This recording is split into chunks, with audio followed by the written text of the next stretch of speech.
important for you the place or the venue to play in a live show? It is important the space? Absolutely. Why? Absolutely. Why? Because the sound affects everything, and then the size of the space and the feeling of the space. If it's a rock club or a concert hall, we kind of need to change the show a little bit. Yes. You know, alter it so that it fits the space and the people and the clothes that everybody's wearing and what they're drinking. About your previous bands, you worked with projects more pop, like Mr. Mister, with a great hit, Broken Wings. Why to do a huge jump from pop rock to progressive music that is a complicated genre? Take these broken wings and learn to fly again, learn to live so free. Well, I don't quite view it like that. I just view it music. Okay. It's pop music, jazz music, is electronic music, world music. It's all music. Mr. Mister, Hall & Oates, many things I did. Hall & Pointer Oates. Sisters and the Rembrandts, who had the big TV song. But I still like progressive music. I like arty music. So even as a little boy, I listened to Crimson and Genesis and Peter Gabriel and these bands. So that's always an underlying influence in who I am as a person.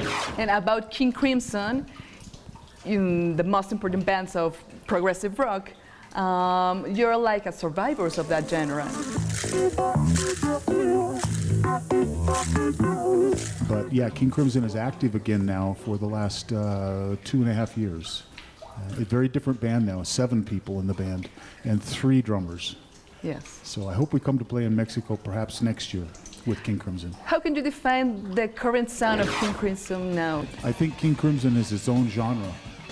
People say it sounds like King Crimson when they talk about Primus or other bands. So King Crimson is its own genre. How can you define your music now? What we're playing in Lunario, it's definitely more, well, there's only 2 of us, so we can make, so we have a lot more freedom to just take the music improvisationally in different places, but it's a lot more electronic sounding. You know, Trey and I have played together hundreds of concerts. We haven't played together for about a year or 2 years even, so that's why we're rehearsing. But we have a lot of dialogue between us, yes. and we know how to do things quickly, where we can look at each other and make a change. And that's an important thing about the shows we do with 2, is that they're only about 75 or 80% fixed. The rest is open to improvise. Why making a song so long?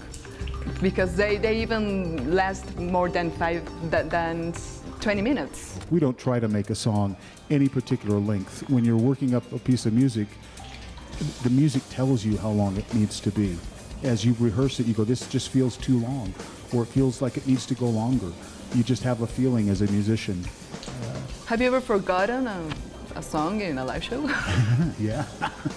What do you do in For that us, case? I don't think it would matter. We would just keep a straight face and keep playing.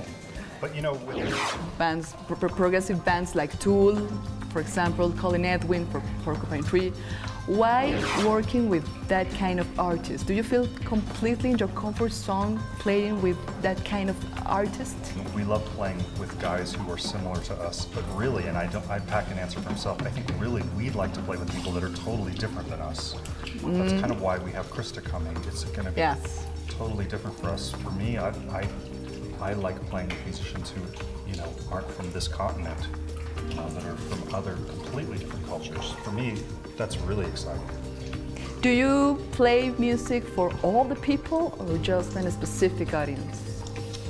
Well, to be completely honest, I play music for myself. Okay. I play music for myself, and I play it for the musicians that I'm with on stage. So that's number one priority for me, is while I'm playing, are the other musicians playing well? Are we all communicating on stage? And then, if that is happening, then it goes further. It's like a circle, you know. Then it goes to the people in the front that I can see. And I can see your eyes, or I can see his feet, and I can see his body. We try to create that bigger energy where myself, the other musicians, and the audience all become like one. And I can miss this question. What do you feel, what do you think about your Mexican audience? You guys are great. They're great. You're great. There's always a lot of enthusiasm, a lot of energy here, so we love to play in Mexico. That's where we come back. You know? Yes. And we make records here. Thank you so much for this interview. Thank you, thank you, thank you. Hey there, this is Pat Mastelotto from King Crimson and a lot of other bands, and I'm here in Mexico with my friend Trey Gunn, and we are too, and you are watching Efekto TV.